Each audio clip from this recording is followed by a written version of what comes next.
حضرت داؤد علیہ السلام اس طرح بادشاہ بنے۔ جب طالوت بنی اسرائیل کے بادشاہ بن گئے تو آپ نے بنی اسرائیل کو جہاد کے لیے تیار کیا، اور ایک کافر بادشاہ جس کا نام جالوت ہے اس سے جنگ کرنے کے لیے اپنی فوج کو لے کر میدان جنگ میں نکلے۔ جالوت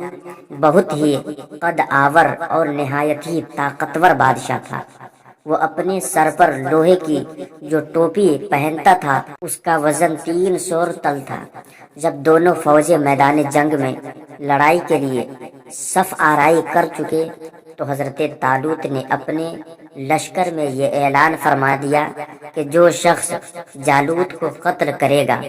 میں اپنی شہزادی کا نکاح اس کے ساتھ کر دوں گا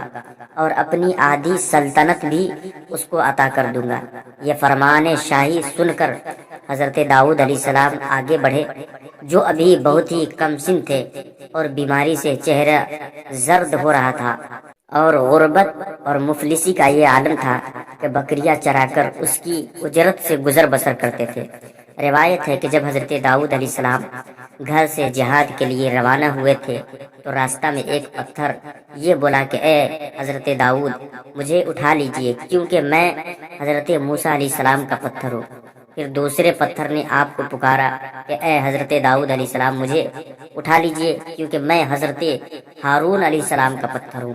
پھر ایک تیسرے پتھر نے آپ کو پکار کر عرض کیا کہ اے حضرت داؤد علیہ السلام مجھے بھی اٹھا لیجئے، کیونکہ میں جالوت کا قاتل ہوں۔ آپ علیہ السلام نے ان تینوں پتھروں کو اٹھا کر اپنے جھولے میں رکھ لیا۔ جب جنگ شروع ہوئی تو حضرت داؤد علیہ السلام اپنی گوفن لے کر صفوں سے آگے بڑھے،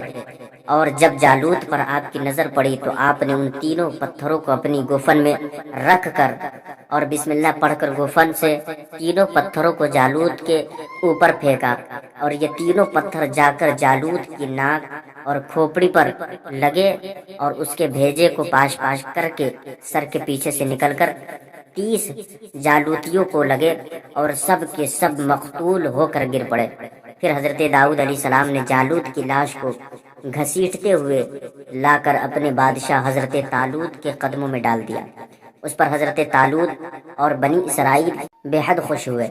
جالوت کے قتل ہو جانے سے اس کا لشکر بھاگ نکلا اور حضرت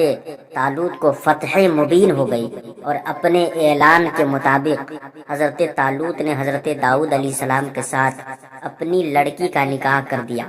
اور اپنی آدھی سلطنت کا ان کو سلطان بنا دیا۔ پھر پورے 40 برس کے بعد جب حضرت طالوت بادشاہ کا انتقال ہو گیا تو حضرت داؤد علیہ السلام پوری سلطنت کے بادشاہ بن گئے، اور جب حضرت شمویل علیہ السلام کی وفات ہو گئی تو اللہ تبارک و تعالی نے حضرت داؤد علیہ السلام کو سلطنت کے ساتھ نبوت سے بھی سرفراز فرما دیا تھا۔ آپ سے پہلے سلطنت اور نبوت دونوں اعزاز ایک ساتھ کسی کو بھی نہیں ملا تھا۔ آپ پہلے شخص ہے کہ ان دونوں عہدوں پر فائز ہو کر 70 برس تک سلطنت اور نبوت دونوں منصبوں کے فرائض پورے کرتے رہے، اور پھر آپ کے بعد آپ کے فرزند حضرت سلیمان علیہ السلام کو بھی اللہ تبارک و تعالی نے سلطنت اور نبوت دونوں مرتبوں سے سرفراز فرمایا۔ اس واقعہ کا اجمالی بیان قرآن مجید کی سورہ بقرہ میں اس طرح ہے: وَقَتَلَ دَاوُودُ جَالُوتَ وَآتَاهُ اللَّهُ الْمُلْكَ وَالْحِكْمَةَ وَعَلَّمَهُ مِمَّا يَشَاءُ۔ ترجمہ ہے، اور قتل کیا داؤد نے جالوت کو، اور اللہ نے اسے سلطنت اور حکمت عطا فرمائی اور اسے جو چاہا سکھایا۔ حضرت داؤد علیہ السلام کا ذریعہ معاش۔ حضرت داؤد علیہ السلام نے باوجود یکے ایک عظیم سلطنت کے بادشاہ تھے، مگر ساری عمر وہ اپنے ہاتھ کی دستکاری کی کمائی سے اپنے خورد و نوش کا سامان کرتے رہے۔ اللہ تبارک و تعالی نے آپ کو یہ معجزہ عطا فرمایا تھا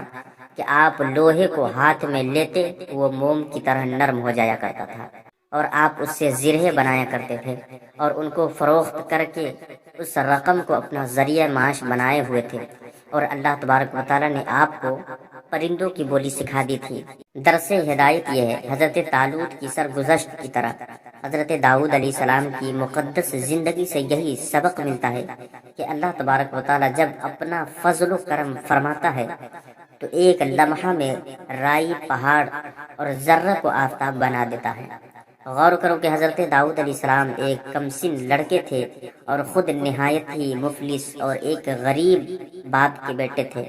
مگر اچانک اللہ رب العزت نے ان کو کتنے عظیم اور بڑے بڑے مراتب و درجات کے اعزاز سے سرفراز فرما دیا کہ ان کے سر پر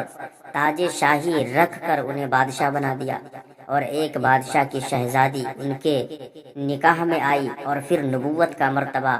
بلند انہیں عطا فرما دیا کہ اس سے بڑھ کر انسان کے لیے کوئی بلند مرتبہ ہو سکتا ہی نہیں۔ پھر اللہ تبارک و تعالیٰ کی قدرت قاہرہ کا جلوہ دیکھو کہ جالوت جیسے جابر اور طاقتور بادشاہ کا قاتل حضرت داؤد علیہ السلام کو بنا دیا، جو ایک کم سن لڑکے اور بیمار تھے،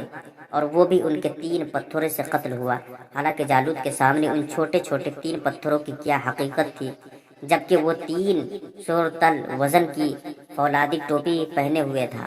مگر حقیقت تو یہ ہے کہ اللہ رب العزت اگر چاہے تو ایک چوٹی کو ہاتھی پر غالب کر دے، اور اللہ تبارک و تعالی اگر چاہے تو ہاتھی ایک چوٹی کا کچھ نہیں بگاڑ سکتا۔